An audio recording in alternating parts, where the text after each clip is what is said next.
করে শিক্ষার্থীরা পড়ালেখায় যে মনোযোগী হবে এজন্য শিক্ষকরা, স্কুল, কলেজ, অভিভাবকরা সবাই আমরা চেষ্টা করে যাচ্ছি, কিন্তু তারপরেও ছাত্রছাত্রীরা আগ্রহী হচ্ছে না। দেখেন, ঘোড়া চাপ দিচ্ছে, অর্থাৎ একটা ঘোড়াকে টেনে নিয়ে যাচ্ছে একজন, পিছনে যদি আরো 10 জন তাকে ধাক্কা দিয়ে নিয়ে যাওয়া হয়, ঘোড়া যদি পানি পান না করে কিছুই করার নেই।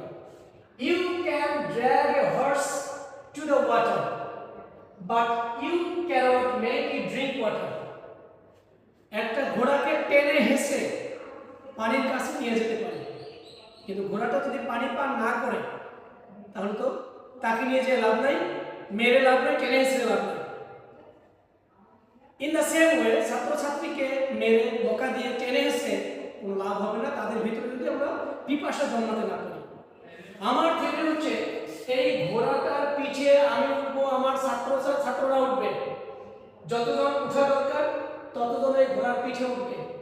ঘোড়ার চর্বি বেশি, তেল বেশি, যার কারণে তার পিপাসা নাই, পানি পান করবে না।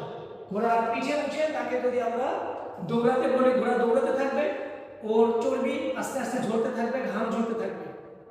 যত ঘাম ঝরবে তত তার পিপাসা লাগবে, যখন পিপাসা লাগবে তখন সে পানির কাছে যাবে। পিপাসা থাকতে হবে, পিপাসা জাগ্রত করতে হবে। তাহলে ছাত্রছাত্রীদের ভিতরে তাদের মনে জাগ্রত করতে হবে, তাদের অনুপ্রেরণা, তাদের যে লেখাপড়া করলে ভালো হবে এই বিষয়টা তাদের মাথায় দিতে হবে। এটা তারা তাদের ভালোর জন্য লেখাপড়া করে দরকার, বাবা মার জন্য না।